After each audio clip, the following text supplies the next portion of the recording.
We still do 7 NUFC Matters show a week for free. But if you want to help support NUFC Matters, then there are a few ways of doing it. Hit the like button on each live broadcast and video. This helps the channel grow. Hit the subscribe button and select the all notifications bell so you don't miss a single show.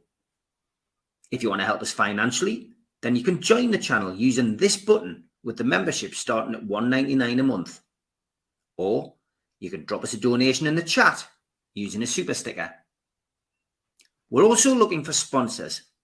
If you'd like your brand advertised on the flyers for the show and featured during the ad break, then email John at nufcmatters.com to arrange today. A big thanks to all our sponsors: Skips and Bins, telephone 0800 25 45 25 3, email inquiries at skipsandbins.com, website skipsandbins.com, easy contract free and pay-as-you-go waste collection. Thanks to Mr. Vicky's sauces, which are handmade in Cumbria. Their website is mrvickies.co.uk. If you want to contact the guys, email info@mrvickies.co.uk or telephone 01768 210 102. Big thanks to New Workwear. They are an agile and dedicated workwear provider launched in 2018. For more information, go to their website, newworkwear.com. Big thanks, as always, to Media Arts for the help with the video side of things. If you want to support the channel, hit the subscribe button, become a subscriber today.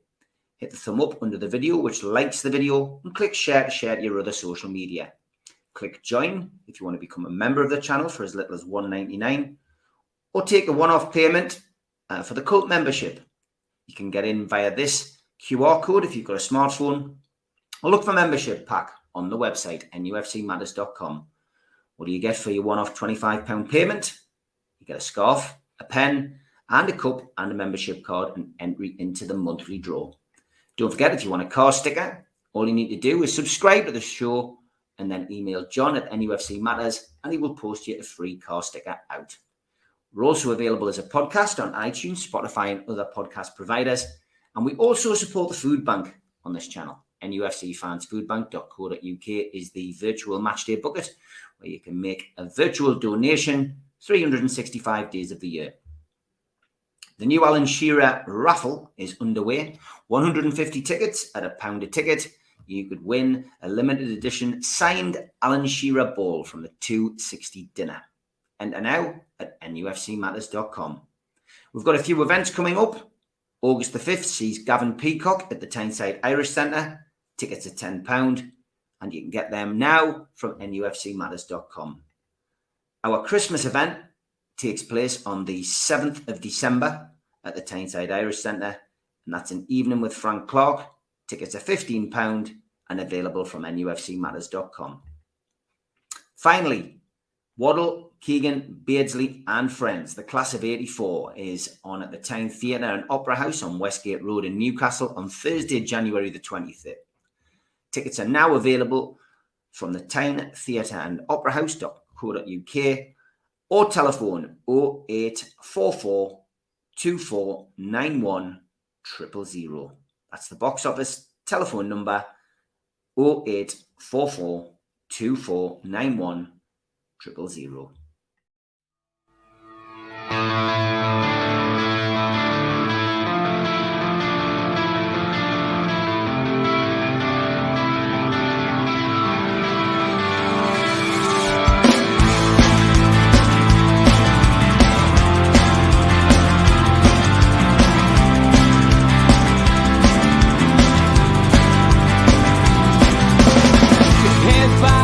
Critics attack. It feels like I've been talking to myself again, but it's the only way you're ever gonna learn. You look back and it's all in the past. I'm dwelling on the thoughts I cannot say to you.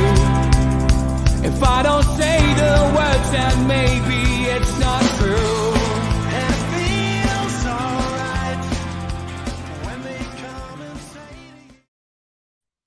Good evening, welcome to NUFC Matters. It is Friday night, it is the three Amigos, and starting off, I'm not sure where Keith is, but it is the original three Amigos. So good evening to Mitch, good evening to Steve Hasty. How are you, lads? Very well, thank you.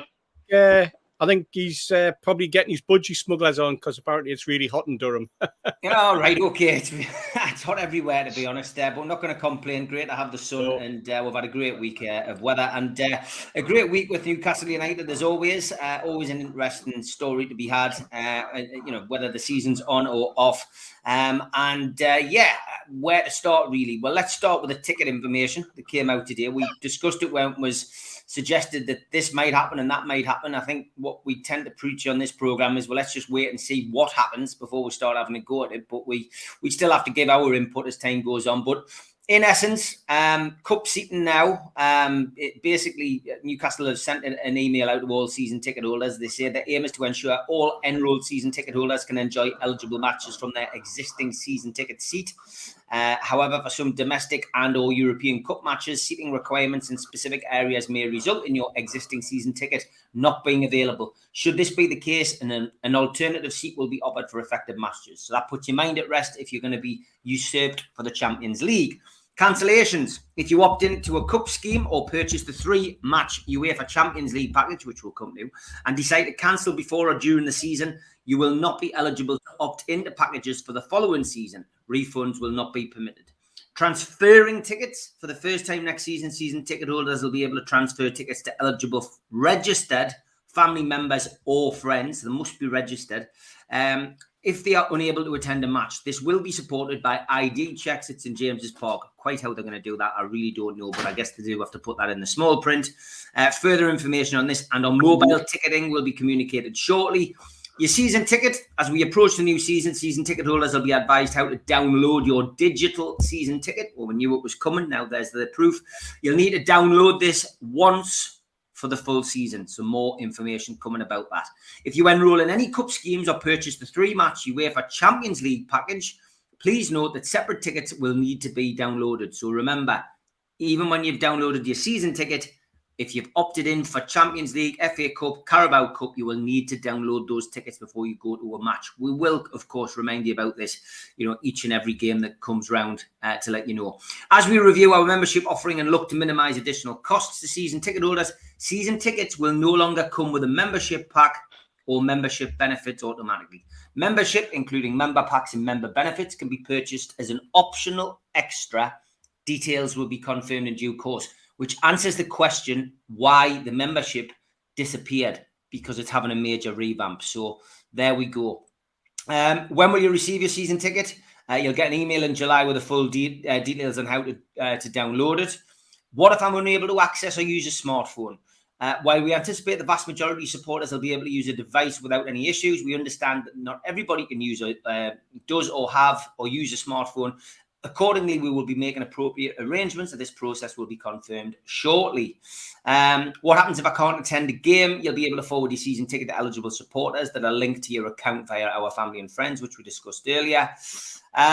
Just trying to find another part of it. At the top of the email, just confirmation that season ticket holders are going to have priority access to opt in to Carabao Cup, Emirates FA Cup, and UEFA Champions League group stage matches only at this stage. So, basically, what you have to do now is, if you're a season ticket holder, you must opt in separately to each cup scheme. So the cup schemes must be opted into online at the usual place, book.nufc.co.uk by 5 p.m. on Wednesday, the 5th of July. I would urge anyone who's a season ticket holder, if one person pays for the season tickets, just make sure that everyone does it. Please don't miss out on the cup games because you think that one person's in charge of the account and they've done it. Make sure you've done it. I mean, for example, I got a lot of loyalty points. My dad and my brother don't. When it came to cup final tickets, I essentially had to, I had to make sure that I booked the tickets, but just make sure everyone opts in. It might have to be an individual person that does that via their own account. But that's it in a nutshell. Sorry to warble on and go on, but I think it needed to be said because not everyone will have had the email. Lots of people will be scratching their heads wondering what's going on, what all the hoo-ha is. Welcome to Keith, who will have listened to most of that in the background. He only missed the first little bit. Mitch, It's done now. There we are. We have clarity. And again, well done to the club. You know, they've come out. It's a long email, and I think it was right to read it all out there. But it explains, it's communication, which is all we've really wanted over the years. It tells you exactly what is happening in layman's terms. And I've been rehearsing the play all day, so I haven't really been able to see what's going on. But I did get a couple of notifications where somebody's going on about the season ticket prices, which I believe have gone up in the region of 3.3%. And I think there's been a hoo-ha. I think people have been going, I can't believe it, they put season tickets up. Tell us more, Mitch, and what you think about all of that. I think season tickets going up was inevitable. I think anywhere from 3 to 5% is probably quite reasonable. It still keeps us in the lower third for a top flight season ticket in the Premier League. I know there's been a bit of kerfuffle about the Champions League prices, but 50 quid for a Champions League ticket is still relatively cheap compared to some of the other clubs in Champions League. So it's difficult to know where to pitch it. One thing I do believe is that I believe the consultation on ticketing was definitely now really just a dip in the toe in the water to see if there wasn't a mass revolt. And I think a lot of these decisions were already made a long time ago. This is why the sudden dash towards e-tickets, and we were trying to wonder, well, what's the rush? Well, I think this has already been all decided. And I think they just wanted to make sure that there wasn't a mass revolt about it. No matter what the club do, some people won't be happy, and that's inevitable. Woe betide that we get to the point that Man United and their fan base seem to be at the moment, but that's another matter entirely. With regards to ticketing, I think it's reasonable, it's fair, it's sensible. Making a discerned differentiation between season ticket holders and members as well. What's the point of the membership? Blah, blah, blah, blah, blah, blah. Well, now you're saying there are differences in different levels, and that's how it should be. So I think, in general, there's a lot more right in there than there is wrong. And I think the one thing we'll have to bear in mind all the time here, as we grow on and off the pitch, there are a lot of things that are going to come along that, as a fan base, we have to recognise that that's part of the deal. If we want to be a globally recognised name and successful in Europe and successful in English league and English competitions, part of getting bigger with the stadium that we have comes a pressure on tickets, comes a pressure on ticket prices, comes a pressure on corporate tickets, etc., etc. And some of these things we're going to have to sort of almost just suck up at times, because it's part of the growth. And bearing in mind we've grown quicker through this period on the pitch than we planned to. So I think at least now we've got a very clear and full email that's telling everybody what's going on, and I think that's quite important too. Yeah, Keith, a lot of hoo-ha about this when we didn't know what was going on. Now we know what is going on with tickets. What's your take on it, mate? Inevitable. That's my take on it. It's horrible when people feel they get priced out. That's some of the always concerned is that to watch Newcastle winning a Premier League is going to cost a lot more than Newcastle competing for relegation 6 years off the spin. You know, it's like one is one price and one is another price. It doesn't make it any easier for somebody who that hits hard in the pocket. However, I think whoever it hits the hardest, if people go for a season ticket and they've gone up 3.3%, you have to put that in reflection. I mean, you know, if your ticket where you sit is £30 and it went up 10%, it would go to £33. With 3.3%, it's going up the equivalent of 3 pence. So your ticket's going from 30 quid to 33 quid in round ballpark numbers, and that's the price you've got to pay. It's never easy. Whatever we say, we could come over as a pompous bunch of gits who just, you know, can afford it, for example. But the reality of it all is we did a show a while ago where we carefully mentioned some of the average spends of fans in the Premier League, and the example we used was Chelsea, and the average Chelsea fan across the board. Granted, there's less of them, but they spend every week at Chelsea or every fortnight, on average, £1,800 per man. Now, the bulk, that extortionate amount is taken up by extortionate corporate packages, but generally their tickets are dearer than ours. So when you go to Chelsea, you know you pay a bit more for your tickets. But our average spend at Newcastle is £250, and a lot of us are quick to jump on the whole argument about financial fair play. I don't agree with it. I don't think it should have been brought in, and I think it was brought in to maintain the stranglehold that the cartel had on the Premier League. And if you compare the FFP positions of Chelsea, Arsenal, Man United, Man City, Liverpool, and Spurs, you'll find that we're way behind. I saw a graph last week whereby they were comparing the monies paid by clubs to agents. It's the same thing, because you play a lot to agents, you pay a lot for players, and we were not even on the chart. We weren't in the. I don't think we were in the top 8. So you know, there was clubs outside the top 6 above us. Now, when we play, we all want to compete. That's the one thing we all seem to agree on. We want to compete, and to compete, you've got to get in there. And it doesn't matter how you dress it up, regardless of what you read in the papers. It's going to cost us 200 million to buy an Isaac, a Botman, and a Bruno in today's market. You know, if I ask you in a different way, would you take your money back on Isaac? The answer would be no. And would you take the same money on Bruno and Botman?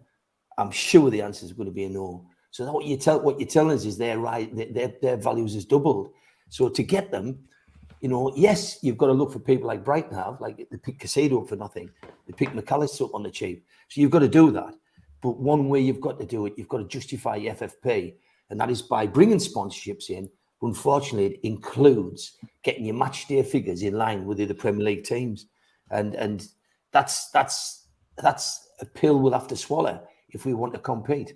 If we want to be up there, and if we want to be in for titles, we're going to have to realise that a £30 season ticket is now £33.30. And I don't want to be the bearer of bad news, but there'll probably be 40 quid before we win the title. Now, I'm what we're going to win it this year, because I'm ever the optimist, never the dreamer. But that's the ballpark we're entering. We're entering a game where you know, to get in it, you've got to be in it to win it. You know, you don't win the lottery if you don't buy a ticket, and if you don't get your average spend up and get your sponsorships up and get these players bought, you don't win the EPL. So that is the price. And granted, if you're in the Platinum Club, your £60 ticket is £66, and so on and so on. It all works the same way. But you know, I mean, if it is 3.3%, that is a very, very, very nominal rise on anything.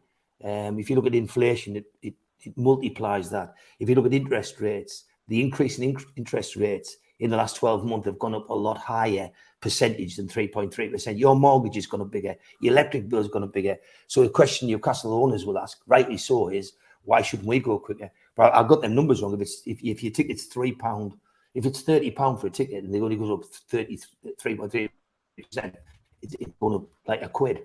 It's right, isn't it? Because it's 10%. If it was 10%, it would be £33. So it's going up to about £31. Well, that's the least that's going to happen. You know, you're not going to get away with that. You know that if there'll be a voice which is very just and very valid, which says, well, I'd rather be a middle of the league team and grow kids and bring people through like Anderson and Moore, and develop that way. But the whole issue is it's not our choice. We don't own the club. We support it, and so we've shouted for change under Mike Ashley. We've got change spectacularly, and for that, you know, seriously, £1 on a £30 ticket, it's minimal. And I'm, you know, I'll take all the penalties you want to chuck at us. I'll take all the shite that comes through Twitter. I'm not really bothered. It's just business. Is when you've got inflation and utility rises like they are at the minute, you can't expect a business to operate and compete without moving in line with everybody else, and we still way behind the rest. So I'm surprised there was an outbreak. If it had been 15% or 10%, I could understood it, but 3.3 isn't even in line with inflation. That's me done. Yeah, no, that's good. It's a good assessment, and I think you're right. You know, when you look at some of the other football clubs that we're now challenging, you know, we're still a far way behind. I think in subsequent years, I think, you know, we will start moving up to that level. Steve, what's your take on all of this? It's interesting, isn't it? Because for years and years we argued the point that, you know what, the amount of money that's taken over the turnstiles on a match day is incidental compared to the TV money that comes in. So that was always an argument that was played out. Now we're going down the other lane, which is, you know what, 30, 40, 50 quid a ticket. What is it? It's the price that you have to pay for success. And I understand both arguments and understand both sides of that. It'd be interesting if somebody did do a little breakdown, and I'm sure somebody who's got the time, who's in the comments, can look at that and go, right, well, you know, if we look at, for example, let's say it's £30, that's £28 million for 19 games that the club's going to bring in revenue. That's what that attendance is going to bring. And on top of that, you've obviously got the Champions League games. So it's a question of, do we chase a sponsor for another 30 million and that covers the cost of everybody's ticket? Is that a clever way to go? Is that an interesting way that you could go? Or are we better off having that 28.5, 30 million pound in there in the budget that can allow them to expand and develop the football club in a different way? So these are the arguments always been put forward. You talk about Champions League. I think it's £55 a ticket. I was in Paris just before lockdown, and I happened to be there on an evening when PSG were playing Real Madrid, and I naively thought, you know what, I think I'll go to the match. So I went online and tried to get a ticket, and it was 180 euros. So it was like, what? They can stuff that for a game of soldiers. So, you know, I ended up watching it in the bar with a load of dodgy Frenchmen, you know. But that's again, you know, that this is where the Champions League is a different ball game altogether. Save your argument. You know what you said there about if we went to a sponsor. I think that ignores the fact that every sponsor we get is still less than Man United's and Liverpool's, and so we're still tracing behind them. And every sponsor we get, like these seller, are getting questioned as to whether that's market value and allowed for a team that's outside the top six. So I don't think we can just say we have enough fight to get the sponsors through at the levels we need. But I think Newcastle have to compete on sponsorships, on player sales. We've got no player sales of anything. But in player sales, I'm talking about Chelsea and Man City have phenomenal player sales. Then you've got ticket money, which is what we're talking about. Then you've got corporate hospitality, which they're doing at the minute. And we traipse behind on every single one. So I don't think you can rob one to pay the other. I think you've got to accept they're all got to go. Yeah, but there's also the counter argument that we're serving a better product. And so if you want to go and dine in a Michelin star restaurant, you're going to pay more than you do if you go to a cafe on the seafront. You know, and I know it jars to say that. That's a very very economist type answer that we're not used to it. You know, we're just not used to that. Yeah, but I think we've got to look at that. We've got to move away from the parochial view that you know we are the backwater club in the northeast. You know, 280 miles from London. You know, we've already have that argument that people throw at us that players don't want to come to Newcastle because it's not as good as London. They all want to live in London. You know, well, we're serving a better product than the majority of London clubs. There was only one London club finished above us in the league. So what does that say about what the club is endeavouring to do? You know, these are all positive plus points. And Keith, you're dead right. What we're having to deal with is 14 years of total mismanagement of the football club, not just on the pitch, but off the club. off the pitch from Mike Ashley, you know, where he invested nothing in terms of time or effort to bring sponsors in, to develop the youth academy, to get the type of players that Chelsea are now selling for 40 and 50 million pound, the Mason Mounts and the Gallaghers and such like of this world, you know, because that's where Chelsea now benefit. And as much as we criticised Abramovich and Chelsea over the years, their model has always been, you know, in terms of financial fair play, the advantage you get is when you've got a player that's cost you nothing and you can sell them for 55 million and it zeroes off, and it's a huge plus point. And this is the game that we're now in. This is the business that we're now in, and I'm afraid it's somewhere where we're having to get to our heads around. You know, what I'm throwing out is just an alternative. Is this the sort of thing, that the sort of argument that we put up? Are we now in that ballpark of saying, you know what, in the bigger realm, what's 28 million quid? You know, it's coming over the turnstile. Let's hear what people think. You know. Yeah, it's an amazing turnaround. Like a lot of people have said in the chat. Well, 40 quid ticket is £1.32. I've just worked it out. If Steve Wraith's figures are right, so people might say the average ticket's more 40 quid. It's £1.32 extra on a game, and if you ask the question to people, would you rather this year that Amanda got all the land developed at the back of the Gallagher and made a fun zone, and if we extended the leases, and if we upgraded the training ground, and if we bought them 3 players and them young'uns and brought them, I think everybody would be voting. We want more players, we want more signs, we want everything. You know, would you like to wait 5 years to win the league, or would you rather do it in 2? All those arguments, people tick, tick, tick. If it comes to the bottom, it says your contribution per game is £1.32. I don't think there's many genuine Newcastle fans paying that money, you know, that are paying that ticket price, would say that I don't expect to pay £1.32 a game. I think they would expect to pay that. And maybe I'm wrong. Maybe I'm totally misreading it, but that's what I think. I mean, I noticed in some of the chats that I managed to hook onto when the conversation about the ticket price. And I noticed again, we ended up with a divide because we had some fans going, well, mine's gone up by £6 or whatever because I'm in the 1892 or I'm in the platinum, and then somebody else going, well, mine's gone up. Mine was 27.50 and now I'm paying over 30 quid. And other people are going, well, mine's gone up to 60 odd.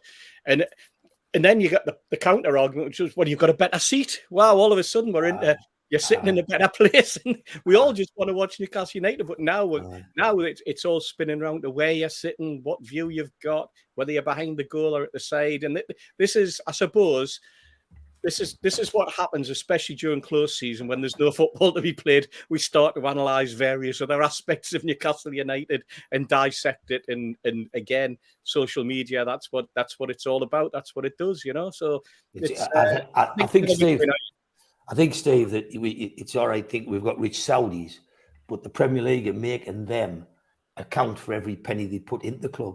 Yeah. So I asked somebody this question today who said to me, the tickets have gone up, and I says, what do you think? And he's got 4 season tickets. He just said, can't get Rolls-Royce players on Austin Maxi input. You know what I mean? Mm-hmm. You can't pay. You can't pay for a mini metro and expect a Rolls-Royce. But if we buy a centre half tomorrow, we want someone that will come through behind Shah, so someone who's just not quite ready, but as good as Botman when he does come through and plays on the right.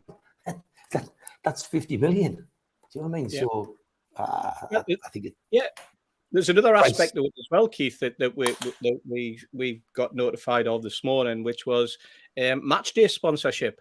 In the past, because we've been a very parochial club, used to get individual companies, local companies, you know, sponsoring the match ball or sponsoring the game itself in exchange for X number of tickets and, you know, the name in the program, etc., etc.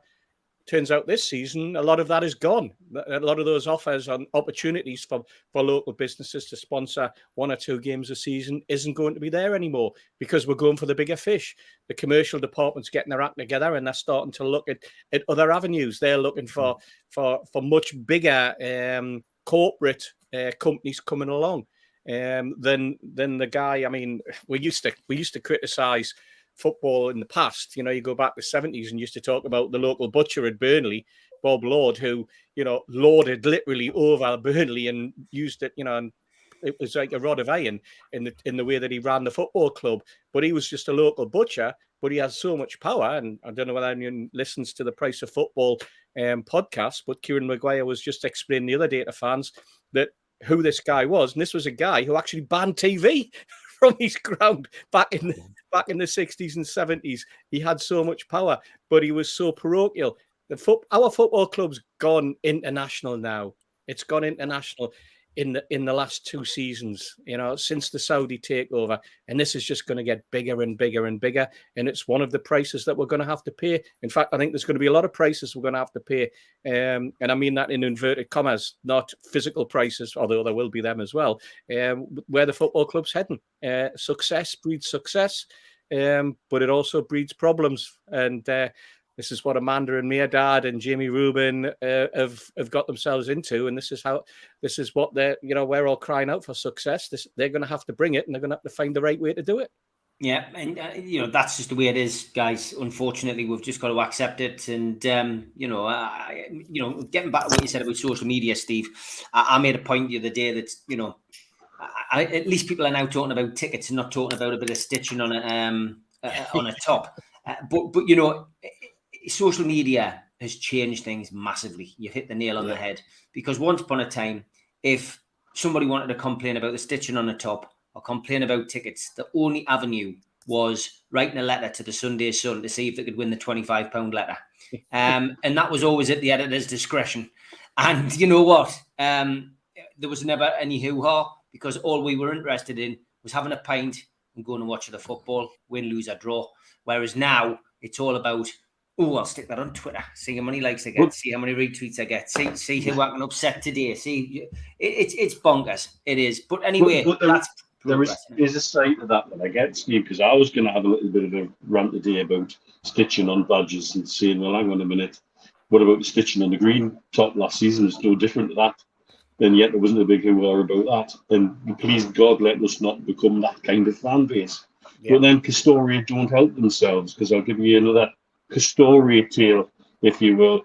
One of the lads in the States ordered 2 tops with names on. Yesterday I got an email from the club saying that his order had been cancelled. And then while he's watching the baseball game, his phone pings and the money's back on his Apple Pay card. And so he's thinking, shit, I'll have to do that in the summer when I'm back home. And then just as the baseball game's ending, he gets an email from DHL saying the 2 tops are in San Diego waiting delivery and you get them tomorrow. Brilliant. Classic. Brilliant. Absolute classic, that like. And it's like, Castoria just don't help themselves. Why people got in a tiz about the badge is because of things like that.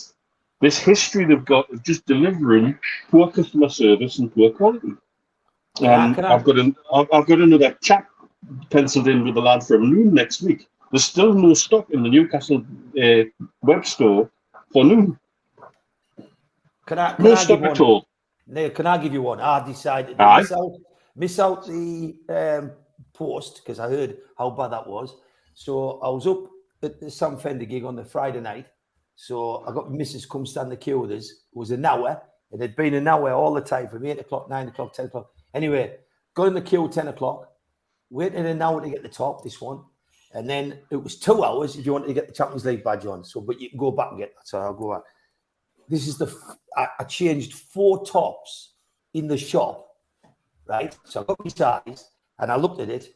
I thought, I'm going to check the stitching. And it was this is the 5th. 4 tops I had to put back because there was stitching. There was the stitching at the back was that far apart. It wasn't lining up. So all them ones they put online on Twitter, because I just thought, it can't be that bad. Like people's just whinging for an out, or you just get a bad shirt. But at 4 shirts I got, the stitching was all over the shape. Like somebody's been on the drink on the sewing machine. What's the size? What's the sizing like this year? Yeah, is it the same as last year? Go up the size to normal. The 4XL look good. This is only a 6XL. I'll have you know, Steve. Just because you look like a chihuahua, don't start working tip with me. Yeah, this is important for bastards like me. I don't know how. I want to know how my man boobs are going to look in it. Neil, they're a size up. So grand. in last year's top, I got a large, and then and I was talking to two blokes as I picked the large up, and he says, "Mate, we've just got ours, mind. We've just." So I went across the shop and tried it on, and it was much smaller than me full 88 one, because I that with this the top was small. So they definitely, I would say, a size. You need to go up a size. You need to go up one. This is an XL. This is an XL, Mr. Hasty. Right. Oh, you know what? Thanks for that information, and it's also good information from Steve there to know that in the past he subsidised his season ticket by writing letters to the Sunday Sun as well. Aye, Steve Wraith, I should carry letter, doesn't he? Speaking of t-shirts, who was asking in the chat about what this is. It's a Ralph Simmons Fred Perry collab. Yeah, very good. Okay, it's also interesting, Keith, to know that Steve obviously wrote more than one letter. That's right. I got away with one. But I think what Steve Wraith's known for is doing them in alias names. He puts them in dodgy people's names and win. He sometimes one every week. Talk I'm Wraith. Fly fishing by Steve Wraith. Yes. Moving on. A couple of things I've got to say. John, first of all, John Justice Allen. I've got good news and bad news. The bad news first. He had a glitch on the website, NUFCmatters.com. So anyone who's ever entered a competition all got an email with an invoice on today. So John wasn't trying to feather his own nest. It was a glitch on the website, which has caused him an absolute nightmare today. So I said I would make an announcement about that. But the other good news is he's on the road to recovery, folks, and he's going to be back on small solids in the next month. And they're going to remove the assistance that he's had to eat, which is great news. And he's coming to see me play tonight, so I'm over the moon. He's back slowly but surely. He's going to be back to the Johnny Allen we all know. So get well soon, kid. Looking forward to seeing you in the next couple of hours. George Mitchell is conspicuous by his absence. He's okay. He has had a couple of problems this week, Mitch, which isn't my duty to say what it is. I'll leave it to you. He's on the mend. No, he's on the mend. He had a fall at home yesterday, and big thanks to everybody at the Cramlington Hospital who's looked after him since. I know they're doing a hell of a job with their not very much in terms of resources, but they're looking after him very well. You see he's in the chat today there. Dad, just sit tight, let them make you cups of tea and be pampered for a couple of days, man. Eh?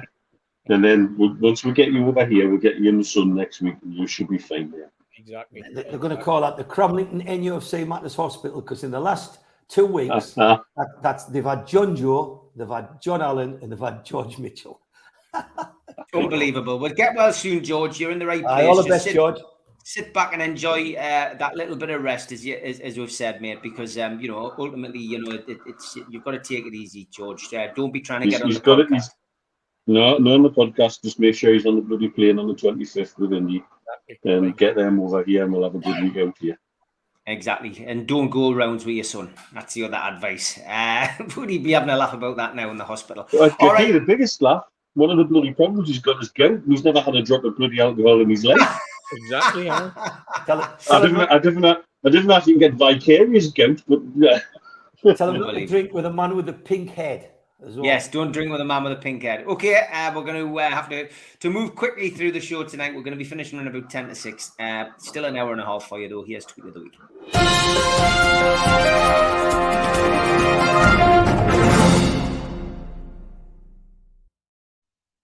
Tweet of the Week. Great to see Pep finally win the treble. He got the monkey off his back, and he also managed to get his hair done and his teeth when he was out in Turkey, by the looks of it. So, classic that. Saw a job advert for a fanny waxer assistant. Job includes preparing area, removing knickers, and rubbing oil in after. I applied, and the lady said, I had to go to Cornwall. I said, is that where the job is? She went, no, that's where the back of the queue is. John Terry, that's quite good. That I nearly used it for a lookalike, but he is in trouble. FBI cyber fraud detectives are looking for him. I did love this response. Bruno got married, of course. Congratulations to both of you. Would have been cheaper at Grey's Monument, though. And just get yourself home, pal. It's obvious who lives there. Steve Bruce, said Stephen Kennedy, as he looks at those underpants hanging in the window. Jordan Pickford, never far from Stephen Kennedy's mind either. No. And some people exercise before breakfast, says Dan. I'm watching a show I don't like because the remotes fell on the floor. Yes. I may not be the best looking or the funniest out there, but let me tell you something. I'm also not the smartest. Another classic Brucey quote. When will he learn? Brilliant. Love Island and Skegness and Steve Bruce has appeared. Yeah, me. And Star Wars fans will see this. Yes. Very good. Give him a follow, Depressed Darth. I do like his posts on Instagram. And Zara sent me this because she said, she said, I can't wait to hear Steve pronounce Ange Postecoglou. Well, he's promised to bring Champions League football to White Hart Lane. He aims to have BT Sport installed by September. And Stephen Kennedy says, this is an average thick Mackem. My doctor said I could never touch myself. I said I could touch myself whenever I wanted. No, he said you could have a stroke at any time. Yeah, me, Stephen. I Googled Pink and Stadium of Light, and this came up. And when sewing, always remember pattern placement is key. Classic that. You think the Newcastle shirt's bad. This one from Steve Hasty, the Leaning Tower of Pato. That was good, that. It's a good angle. And Mum, is there really such a thing as a perfect man? Of course, dear. They're called Geordies. Correct. Well done, Dougie. Mark Wallace sent us this one. He says, I went to the grocery store and they've now got a parking spot for fat guys that like to grill. That's so considerate. Very good, Mark. Very good. Dan Burns seen moonlighting in the summer holidays, serving ice creams in Blythe today. You can just see him at the back. It's not the best of photos, but it's a guy who's about 6'8", working behind the counter. And married life, lesson number 17. For the last 30 years, all you've done is find mistakes in everything I say. 31 years. Yeah. Jimmy sent us this one. He says, can somebody please explain to me just how on earth God's green earth she got this tan line? And entertaining cheese. After standing there for 10 minutes, I got bored and I left. Yes. I got sacked from my bingo caller job, this woman said. Apparently a meal for two with a hairy view is not the way you say 69. And it'll be a barrel of laughs if Newcastle pull this one off, said Mickey Welsh. Very good, mate. Quality. Yep. Brian sent this one. He says, just got called a little butt baby by a 6-year-old at the playground. I told him I had a PhD in theoretical physics. Didn't change his mind. No, wouldn't. Unlucky, Brian. Newcastle sign. Well done, David. Probably sick of all the bloody ITK accounts. A lot of people don't realise the actor that played Wilson in Castaway is the same actor from the volleyball scene in Top Gun. Now you have to go and watch them tonight. Now, won't you, lads? Well, do I? And do you want to break the Legends record? Join us. Nice one, Agent Trippier. You're late again. What happened this time, sir? You won't believe it. No way. Another one from Jimmy. This wasn't a nut milk. Couldn't believe that. Was it? That caused a bit of a debate, actually. Not a mass debate either. It's a mass one. Stephen Kennedy says, smells a bit fishy to me. I had so many Mackem jokes to go with this. Feel free to add your own punchline. Grated Fanny. Oh, yeah, me. Have some nut milk with that. Saw a sign that made me piss myself today. Toilet's closed. Another sign. If this sign is on, the factory is open. 2, if this sign is on, the factory is closed, but we forgot to turn the sign off. 3, if this sign is off, the factory is closed. 4, if this sign is off, the factory is open, but we forgot to turn the sign on. Who on earth wrote that? Oh my God, Dad, they're waving flags and singing songs and wearing football shirts at a gig. And Sam Allardyce has fueled rumours of a return to Sunderland today after being photographed in their famous red and white stripes. Amazing. Brilliant. Not going to lie, doesn't look too bad for 134. Oh, Christ. Dad, can you explain to me what a solar eclipse is? No, son. Yes, sir. Coming down to the winners this week. Beer garden for gingers, downstairs in the shade. And this one. Well, that's not good.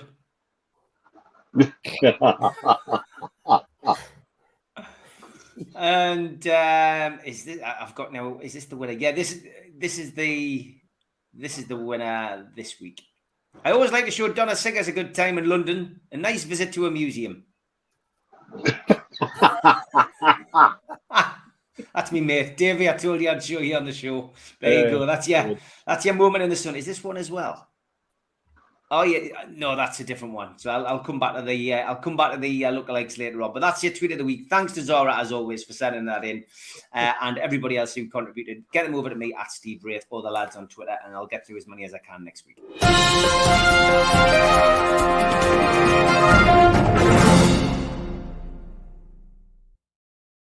Okay, we did talk about strips and ticketing earlier. If you're just tuning in, so we are going to move on because we've only got about another 45 minutes on the show. Just want to know what you think of this link with Barella and the transfer talk this week, Mitch. We've had we've been linked again with the usual suspects. The transfer window's open now. We've managed to sign Yankuba Minte, obviously a youngster, but Barella is there much in that one? Do you think?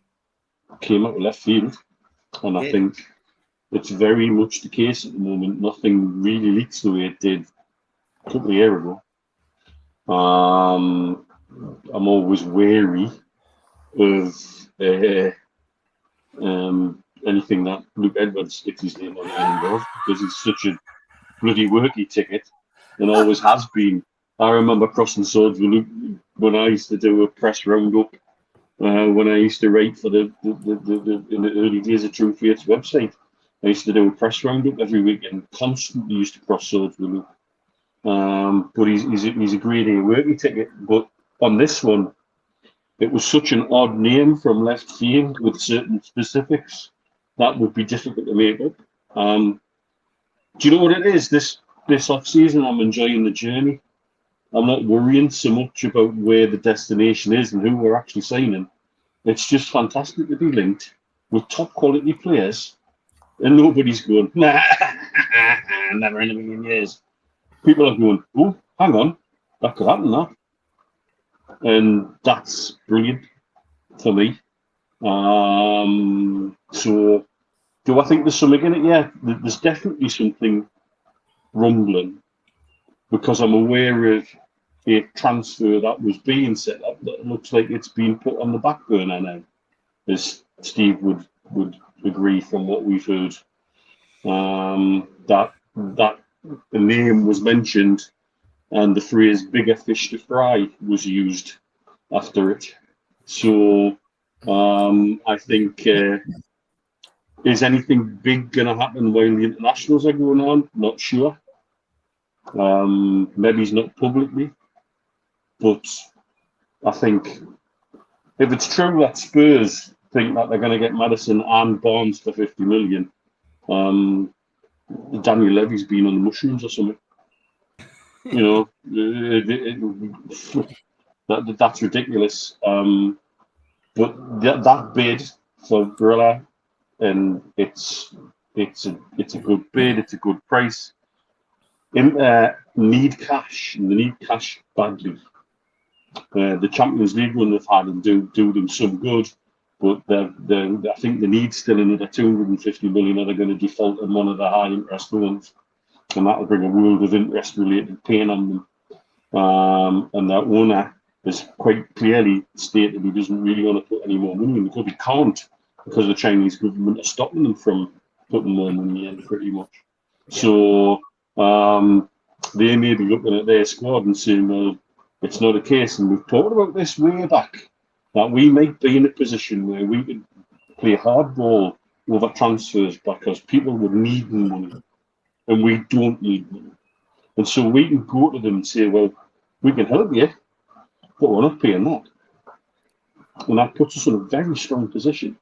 And it's just fantastic to be linked with genuine world-class players and not even mocking it ourselves, thinking that's never going to happen. Because we genuinely are in the mix and in the conversation, and not just because of who our owners are, but because of what we've done on the pitch too. And so that's the benefit of being ahead of schedule on the pitch. Eddie Howe will reap that benefit potentially from the ability to be able to sign stronger players this year. And so our squad is only going to get stronger. And Barella would be a phenomenal addition. Okay, what's your thoughts, Keith? Transfer, windows open now. We're also going to keep an eye on departures. We saw the retained list come out this week, and as expected, Matty Longstaff, when he recovers from injury, will be on his way. Dummett, Ritchie offered new deals at the club, still to find out whether they're going to take that. But what's your thoughts on all of the stuff that you've read this week?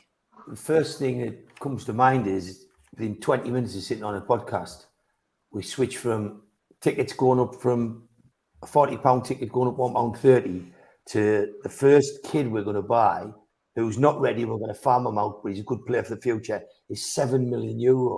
So that kind of money was in our yesteryear, or the last 3 or 4 years, would be probably one of our top signings.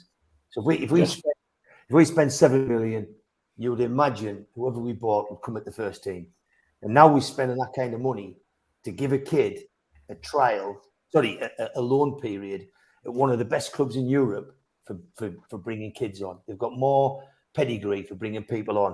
And when you can afford to buy these people, that's alongside of the Guan Kuals, that's alongside of the kid we're going to get from Wolves. Just brought 2 young ones in this week, I think from Watford and somewhere else, to Port Vale. Port Vale was one of them. So we're buying all these young kids. And then, first signing we're looking at, bear in mind we were told last week that we're already spending 75 million, and the first signing we're looking at is 50 million. And that somewhere goes towards why we need to increase the cost of going to the match. Because if you said to me, I mean, I'm from the old school of being brought up when Newcastle centre forwards. But if you said to me, what would you like to see go on that team? I'd say like an Osman type centre forward, like an out and out big centre forward. That is Champions League class and that won't get injured as much. I'd want a left back. I'd want a defensive midfield player. But all of a sudden, we talk about right wingers, and here you've got an outstanding midfielder who's just a brilliant player. I don't think for a minute you'll get him for 50 million, by the way, but he's just a total baller. His stats are as good as anybody's. He's one of the top European players, and this lad could play in probably any team in the Premiership. He's probably good enough to get a Man City, Man United, any of them sizes. He's a real card. But the first source came from our Henry Morris originator. So when that happens, you've just got to think, as Mitch said, oh God, is Luke Edwards playing a game? But then there's other people, Keith Downey and others, have signed up to it. So there's other people have sort of endorsed it as though Newcastle are making an effort.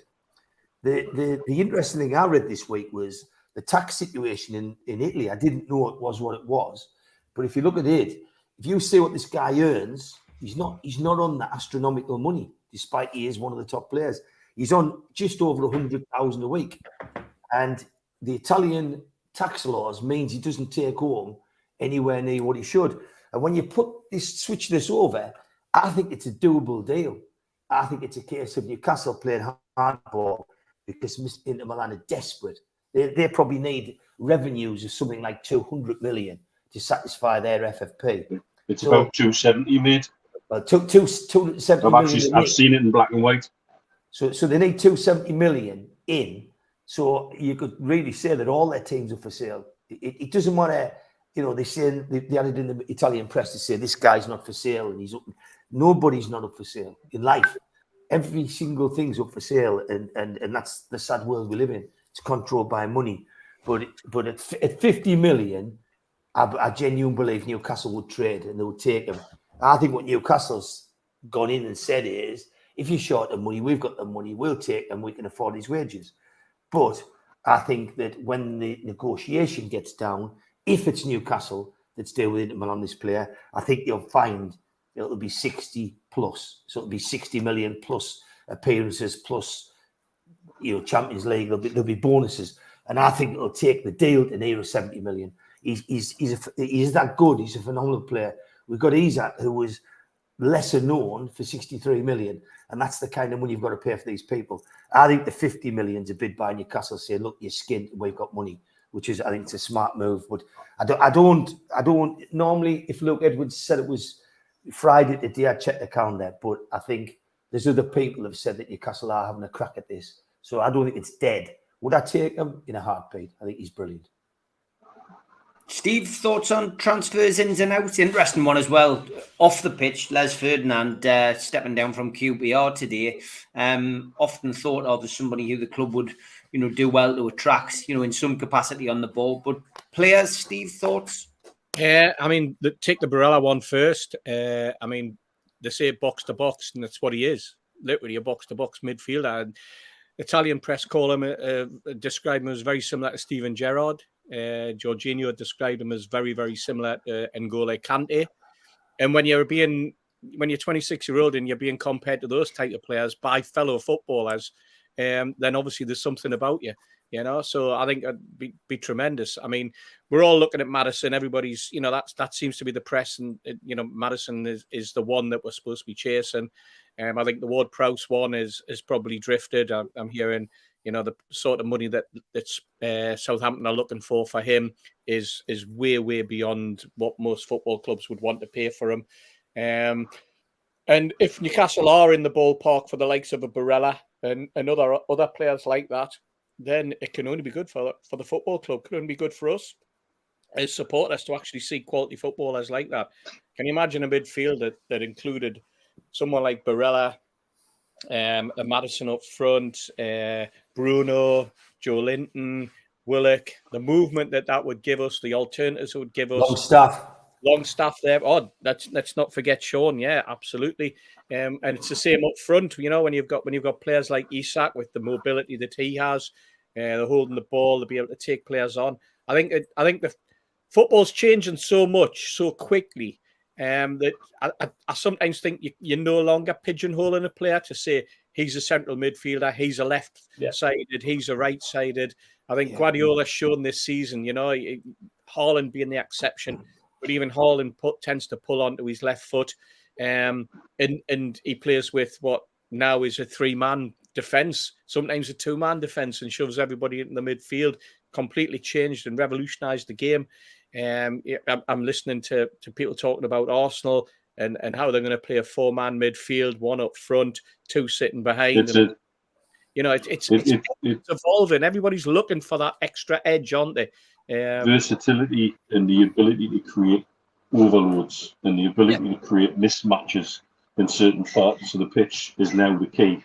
Yeah. You see this in American football where they try and create a mismatch somewhere which will break a defence. And the advent of a powerful tight end who is effectively an additional wide receiver like Travis Kelce at Kansas City is totally shaking the game. Yeah. People are looking to try and find advantages wherever possible in situational mismatches, and that's exactly what Guardiola does at Man City. That's why he brings out these sort of a back two with six in midfield, and it's like, I don't know, what are you doing here? And what he's doing is creating situational mismatch. Yeah. Where somebody somewhere is up against somebody you can't contain and can't control, and bang, there's the opportunity. And then when you've got somebody like Haaland up front, who only needs one chance. Yeah. And we've moved away from the managerial aspect of the game where managers would insist that when there's a goal kick taken and it's hit long, that everybody pushes onto the left-hand side, and we'll leave that big gap on the right or vice versa. It's changed so much, the idea of, and they don't do it because it's drilled into them with Man City. If you happen to be chasing a game, you don't go suddenly turn into a long ball team. you know. Yeah. And you know, it's the temptation, is it, when you stand there, just get the ball up, get it up, man, get it in the box, you know, get it to the big man, you know, and that's gone now. That all of that, because the game is so quick. As you say, the versatility that you have, the movement, and getting a player like Barella would be outstanding for Newcastle United. It would set the benchmark as well. In the Champions League, you know, suddenly a top class Italian international wanting to play and coming to the likes of Newcastle United and setting the world light. For me now, fullbacks are basically wingers with better defensive positioning skills. They don't tackle like fullbacks used to tackle, but they do take up better defensive positions. They're effectively additional attacking players now. That's we've gone from wing back and fullback. Fullbacks are wing backs now for a lot of back focus, and so this is how the game is evolving and changing. Some people used to say it was about systems, and some people used to say it was about players. Now it's this very complex mix of the two, that everybody has to know what their job is in what situation, and if you don't do your job, it will create a weakness.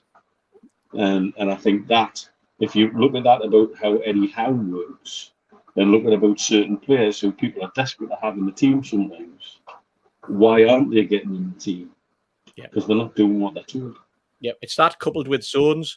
It's that coupled with when you divide the pitch up into your grid system, and you've got, you know, you talk about this is how we're going to be when the ball's in the 8. This is how the ball's going to be when the ball's in the 5, and this is where you're going to have to be. Guardiola does it.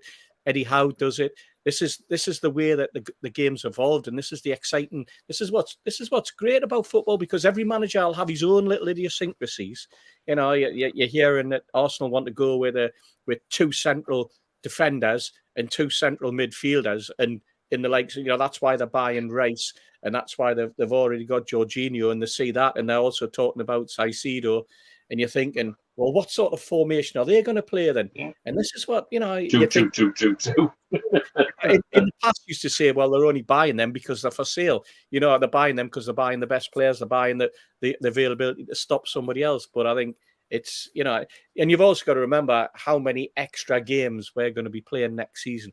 At least 6 in the Champions League, hopefully runs in the FA Cup, runs in the League Cup as well, or the Carabao as it's known. And who knows that there may be more than 6 in the Champions League when we get into the oncoming rounds. So, you know, there's a lot to play for, and there's a lot of games to be played, and there's lots of opportunities for players. You know, and this is where, you know, the quality of the squad is going to be key. Some of the things you said earlier about players, though, and you talk about people changing around. Man City owned that Zinchenko, the Ukrainian lad, fullback, sold him 32 million to Arsenal. And he's ever present. He can't be lodged out that Arsenal team, and so he's not good enough for Man City. This maybe tells us about how much we've got to make up, because Man City's got a player worth 32 million. They don't think he's good enough, and they'll let him go to the main rival. Sell him for 32 million. Arsenal get him, play him every week. Arsenal doesn't let Teeny in the side, and we're now begging to buy him. So that just shows really where we're at. We buy in the Arsenal player who can't get in, because of the Man City player who doesn't get a Man City side playing the Arsenal week. But I think that shows the gap. What we can also learn from that, Keith, is not to be sentimental about any player. No. That if Guardiola is very prepared to shift anybody, if it doesn't suit, or if the price is right, there's no sentimentality there. It's ruthlessness. Yeah, and that's what turns you into a treble winner. And who else was ruthless? Fergie. Yeah. And you also got to remember as well that one of the reasons they let Zinchenko go was because Guardiola decided this season he didn't need to play with fullbacks. He changed the style. So he went, you know what? If I can get 30 million for a fullback that I'm not going to play, brilliant. You know? I can now spend that on a striker, or I can now spend it on a wide man, or I can pocket it and we can wait until we need to find a replacement for Gundogan. But the impact of that, Steve, if you don't need to play fullbacks, we're going to play them soon. So what's going to happen? What do we need to play? It's a relevant thing that Man City decide not to play fullbacks. Arsenal's buying them. They offload when we get them. What are we going to do? Are we going to stick with what we were playing 2 years ago? Or are we going to move in line with Man City. Might not necessarily move into the way that Man City are playing, but will certainly come up with a style of football or a lineup that we think can compete with Man City. That's the key. It's how you break down Man City. Guardiola, just because Guardiola's got a plan that looks good because he's won the Champions League, doesn't necessarily mean that a good coach can't analyse that and can't find the pitfalls and the foibles, because there will be weaknesses. There are always weaknesses. And it's just a case of exploiting that weakness at that particular time during the game. Do you think with him winning the Champions League and the fact that he's going to lose Hungry Don or whatever they call him, he's going to lose, he might be losing Silva as well. Yeah. And I think there's 3 players, the fullback Walker, I think it's 3 or 4 players come to the end, and then people were predicting the day, said, just because they've won the Champions League, just because they've romped the league, they've now got to do it again. Mahrez has come to 32-year-old. So there's a lot of their players. I mean, to me, the captain is one of the best players. And if he's definitely going and won't sign another contract, they must feel that, even though they've got a great squad. But they talked about joining Arsenal in the chase for Declan Rice. But do you think it's feasible? Do you think it's feasible that next year Man City don't hit the ground running? Do you think that's possible? Anything's possible. I mean, whether you want to call it a hangover from the Champions League, which is probably what Grealish still has, or whether you call it as a spin-off, the fact that, eventually everything comes to an end, doesn't it? A team has to change. What Fergie was really, really good at was being able to change at the right time. Guardiola has shown that he can change at the right time. It's a case of whether he can continue to do it, and how the other teams around him are evolving. I think with Liverpool, with Man United, there was probably only Liverpool and maybe Arsenal that used to chase them, and they never had really the pressure. He was perfect, wasn't he, Ferguson, when he turned around and went, I no longer need Keane. Everybody went, what? You got rid of Roy Keane? No, I don't need him anymore. I've got so-and-so. And you're thinking, talking, from Korea, and you're thinking he's going to be better than that. But it was all to do with the style of football, the way that he wanted his team to evolve, how they were blending, and I think that this is where during the close season, a manager like Eddie Howe, when he's sitting down with Dan Ashworth, is going, this is how I want to play, and this is not necessarily that player, but what we need to find is a combination of people that we think can blend with what I've got and what I can let go. At the moment, he doesn't seem to want to let anyone go, but he certainly wants to make some slight additions to his squad. And you're thinking, is that the right way? Is he putting too much faith in the players he's got? Or is it that it's just part of an evolving process? And if somebody does suddenly come along, then it might be, all of a sudden he's available. We'll go for him as well. Which was very much the way Keegan was, wasn't it? If a player became available and he wanted, he was knocking on the door of Sir John Hall's office saying, I want him, go and get him. Whether or not Eddie Howe is of the same ilk, or whether he's very much a bit more meticulous and not off the hoof as Kevin was. Who knows? It's all it depends who he's dealing with. It depends how what Dan Ashworth's plans are. Is Dan Ashworth looking 2 years ahead, 1 year ahead, or are they genuinely saying we've now moved forward a couple of years because we've moved on with our plan? We've got the Champions League before we anticipated we would, and do we want to use this as a stepping stone to make the club even greater, or are we quite happy to just sort of sit back and just see how the club evolves? I think it's probably the former rather than the latter. I think this year, if Spurs don't replace Kane, they'll drop back in the same way that Liverpool did when they didn't replace Mane. I think Liverpool were never the same side after he went. And you look at great. I mean, they were a great team, Liverpool. To me, the second best team out of the lot. But you've got to replace them. That's why I'm just curious what Man City do, because they've got about 4 people come to the end of the game. Let's just remember, just because Liverpool fans, Chelsea fans and Spurs fans say, well, next season we'll be coming back, doesn't mean it's going to happen. No, it's true. It's true. Because in honesty, Steve, I think they will come back. I think that Man City, I'm not sure about Spurs, but I think that Liverpool and Chelsea will come back next year and have more of a threat. All Chelsea need to do, instead of buying 16 midfielders, maybe just buy a couple of forwards. But they've got some good players, you know what I mean? But I just think that when people get to the top, maintaining it is often harder than getting there. And I think Yeah, I that's agree, mate. Man I agree. City's challenge. Got 20 minutes left. Time for two Lookalike.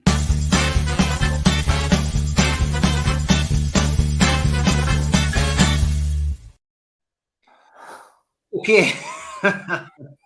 It's still funny for me, even though anyway, first thing in the morning. Geordie dentist. Is that you, Mitch? Is that you, Mitch? First thing in the morning. On occasion, yes, On definitely. occasion, like a bear with a sore head. Uh-huh. Ed Sheeran below there. Very good. I've been vegan for 6 months and I've never felt any better, says Taylor Swift at the top as well. That was like a Lookalike stroke tweet of the week, a bizarre one anyway, nonetheless. Via Instagram from Dubai Mag, Gemma. Thank you, Gemma, for this wonderful photo of Steve Hasty. Gemma. Drugs or something. And another one from David. Dave, man, how Thanks, David. Lovely photo. Lovely photo of Steve getting ready to go to sad eyes. Poor Stu. People, he's getting a bit of criticism about his pink hairdo, Stu. For a haircut, I've never seen one of you say poor Hasty, and you've had the lad's life for over a year. Shame on you. So Eddie was sticking up for you, Steve. Cheers, Eddie. Thank you, mate. Then put a photograph of you in it. Then puts a photograph of you on. Hasty promoting sensible drinking. I can guarantee that won't happen. Yeah. Congratulations also to Steve for making it onto the front of a magazine. Steve Hasty's finally made the cover of Vogue. Oh, dear me. Because it's a shorter show, we don't have as many Hasty lookalikes, sadly, for Keith. But I was out on the drink with my dad in Middlesbrough and bumped into Steve Hasty.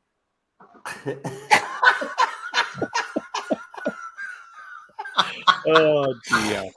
Christ almighty. Oh, my God. You've got to be pubes there, mate. By the time I had a few drinks, Steve, I'm going to be honest, like, and I went, Christ, there's like Steve 10. Hasty in the toilet. Like 10, aye. You riding with some pubes. That's it. Oh That's my a step. God. Well, that's a step what up I want ladder. to know is what on earth the guy done. Because I mean that's a fair share of hair to let out when you have it. It is. Anyway, moving on. Watching Big Fat Quiz of Sport on YouTube. Thought I saw Mad Dog for lookalikes. Joel Dummett and Mad Dog Tyndall. Pretty good. Good, that in it. Aye. Good eye. Yeah. And The Moose and Harold Bishop from Rita Oxley. Yes. Yeah. Get in from work, put pointers on, and I think I've seen that hairstyle before. It's I saw Yeah. that. Big Stu Penman. And Alan Brazil and the guy from Family Guy from Rita. But he's got some weight on any Alan Brazil. He has, aye. Adrian Durham and Donald Trump. Oh, Yes. Donald wishes he had his fringe. And Alfie Dobson, who's playing John Sayers in the Sayers film. And Billy Butcher from The Boys. It's pretty good. Aye, yeah. Aye. Roy Keane and Russell Crowe. Yes, definitely. Excellent, that. Really good. And Malcolm MacDonald and the original Batman Alfred. No, I don't see that. I can see a little bit. I think it's the hair that lets it down. There's a little bit. There's a little bit there. It's not the winner this week. It's not. Right. It's not the winner anyway. Nicki Minaj and Mrs. Potato Head Oh my God. from Stucky. The lips are bang on, aren't they? Yeah. Tony Woodcock and I can't remember who the Was other that is. Teller? It's Teller Is it- from Penn and Teller. There we go. Penn and Teller. That's him. Is that the Tony Woodcock Nuts Forest Tony It Woodcock? is. Yes. Yeah. Yes. Oh my Yes. God, really? Have you heard his German accent that he speaks with these days as well? No. It's fantastic. Oh yeah, he's invading Sudetenland and everything, man. Aye. Oh, God, aye. Chick Chirito and Bruno Mars. Yes, that's good. Very good. Stu Penman and Uncle Fester. We've had this a few times, Jimmy. It never gets any less funny. Stu's taking a bit of an umbrage at Chippers this week. Oh God. Chippers and Chippers, he says. Bloody hell. Sam Smith, of course. Revenge. Ricardo Kaka and João Felix. Yes. Very good. Thank you, Tom. David Beckham and Felix Baumgartner. Quite good, isn't it? He's got more of an actor, that actor look. It's also got to look at Steve Smith, the cricketer, hasn't it? Yeah, he could be a few people in. Luis Suarez and Roy Mackay. Oh, Mackay. Suarez, yeah. Very good. It's the same person. And Mbappe and Dida. Just Mbappe with a bit of weight on. Yeah. Oh, was that one? And that one. Multiples there. For Friday's show, Steve Hasty and variety of pink hairdos. Me. Why me? Stewie's got the license on Stew, that Stew. There is it's Stew. There's a Stew on the top, I think, and I think the bottom ones were Steve, but it's quite eerie when you see that kind of thing. Steve, he'll not be happy. Yeah. I think we had that last week, Jimmy. But yeah, that's good though. So Buzz and Fabian Scher. That's what it's all about, like to see them playing together. Me too. Oh, wow. Winner this week, Roy Hodgson and the Penguin. Well brilliant, done, that Tom. Absolutely brilliant, mate. Two lookalikes, get them over to us. Lack of dogs this week. Put that right next. I agree.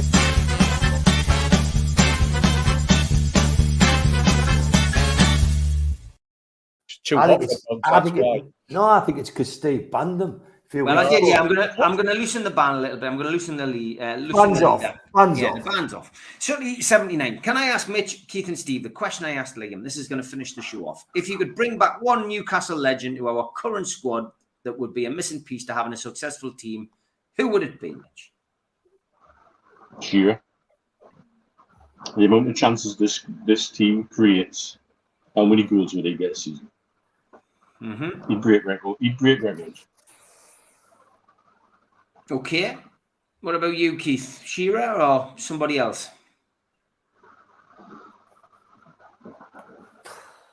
Tough one, isn't it? You think it's easy, but it's actually quite a tough question. I mean, I said Beardsley straight away. Beardsley was the first one to come to my mind, Peter Beardsley. Because if Peter Beardsley was in that side, he would make it sing. And the other thing is, you need a hell of a work ethic to be in that team. That's the one thing out of everything. And Beardsley always had a brilliant work ethic. He was one of the best workers we ever had. So to me, the skill, the world-class level, Beardsley would make, he would be unbelievable in that team. But I keep thinking of Keegan, because Keegan made the team, he made the team more than 11 players. And I just thought it was excessive. But you can't argue with Mitch. Shearer would, I think in that team, Shearer would give Haaland a run for his money, because Shearer would just mop everything up. Everything that was on the go, he would just mop up. So, I don't know. Selfishly, Beardsley, Shearer or Keegan, I think I'd go with Beardsley. Beardsley. Okay, Steve? Beardsley for me, 100%. You want intelligence. You want someone who will see a pass, play a pass, take a pass, score goals, lay somebody on. You said the work ethic, Keith. I mean, it was superb. I mean, but that individual bit of flair as well, that ability to turn a game, the ability to make other players around him better footballers. And for those better footballers to then become even better footballers when they moved on, because they took with them everything they learned.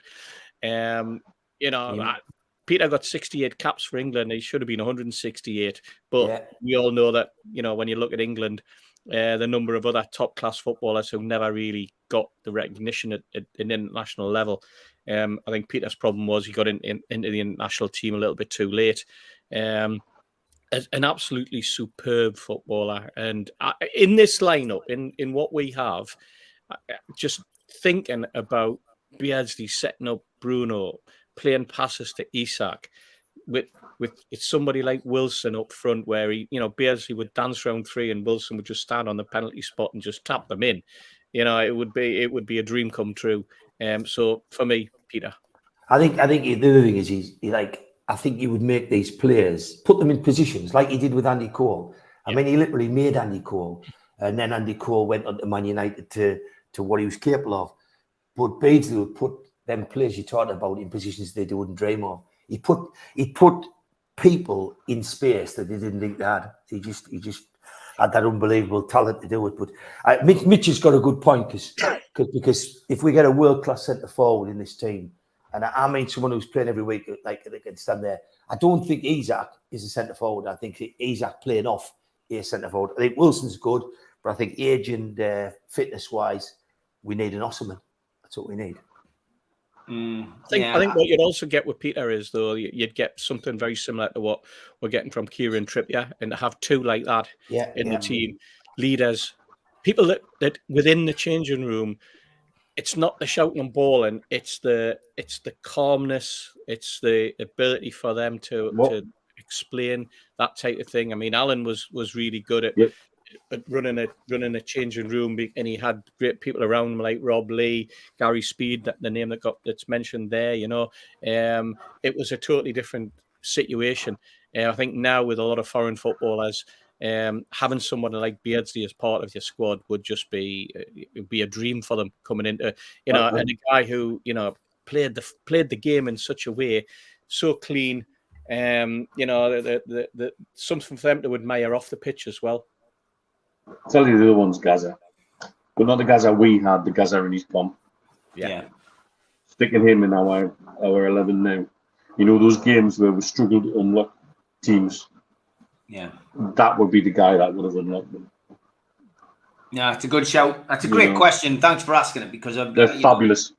I think we always have, you know, we always like to look back at some of the legends and, you know, just to try and adapt them into the team. Blue Rhythm Boy says Gaza just after Mitch, actually. Lots of people saying it would be interesting to see what, you know, how we could do with them. And it's interesting, a lot of people saying Beardsley set up that many chances for Cole. He got shin splints. You know what, Doug? And I seen somebody else mention it earlier. I've done numerous talk-ins with Peter. I've probably done 7 this year, actually, with Peter. And that always comes up from people on the floor. Peter Beardsley and mate Andy Cole.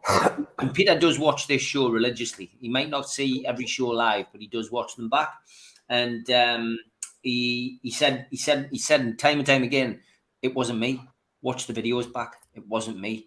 And he, you know, he puts a lot of that down to Scott Sellers. You know, he says, Scott Sellers, if you watch the goals that Andy Cole scored, Scott Sellers provides the ammunition. He says, and he puts it on people as well. He said, well, you know, in a nice way, it just says, you know, name a goal. People will go, what about this one? You go, nah, Scott Sellers. So, and Peter would know, believe you me, he watches virtually all the games back every day. He loves watching them. But if you're watching, Peter, big shout out to you.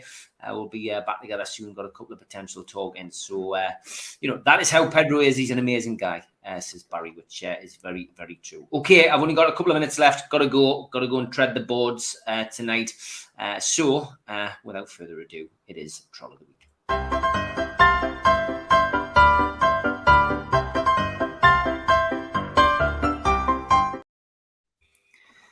Here we go again. Steve Braith attempting to disrupt the club with unnecessary negative comment. Bearing in mind, folks, this was the 11th of the 9th, 2012. People are still replying to this. Oh, I miss him. What's the knacker said now? There wouldn't be a takeover without Steve. 2 little tweets added to the long growing thread. Why don't the club just delete that? Anyway, that was your Troll of the Week. Weird.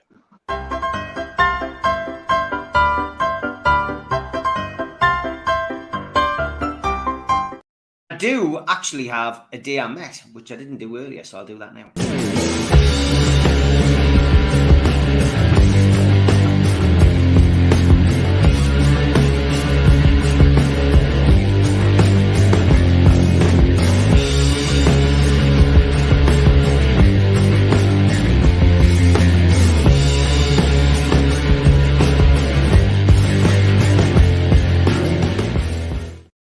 The day I met, we'll ask you to send in photographs of you meeting somebody from Newcastle United, past or present. And this one was one of our fans went to Blythe Beach with his stepson, who's a Liverpool supporter, bumped into Dan Byrne. Look at Dan's hand placement.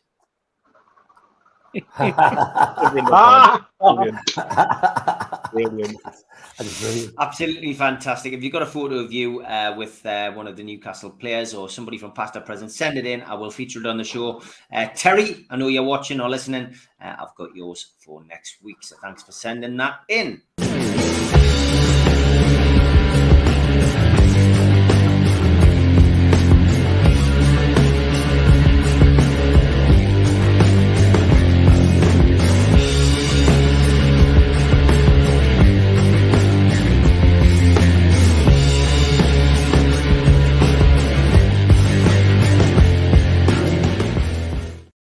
Yeah, and everyone's saying, what's that shirt you've got, Steve? It looks great. It's actually the white top with the green screen actually puts the NUFC Matters badge on the collar, which I thought was quite. Look, watch. You can see it comes up on the badge as well. That's hilarious. Fantastic.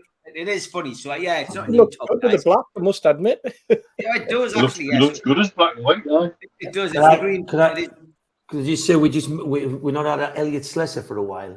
And the other thing, it's not the same without Scunny Man, because like we should have him like doing pubs around Newcastle somewhere. Yeah, well, he does live in Scunthorpe. But yeah, it's a good idea. We might get him back. And Joe Walker's on his way to the play, so he couldn't be on tonight. But yeah, normal service will be resumed. What 3 words? What 3 words? Yeah, that's good stuff. And I'll tell you what mine are, mate. Hopscotch bollocks. Right, thanks everybody for watching. One Thanks piss cock. Thanks for the parental advisory warning for what Mitch Keith has said. Me and Steve had nothing to do with that.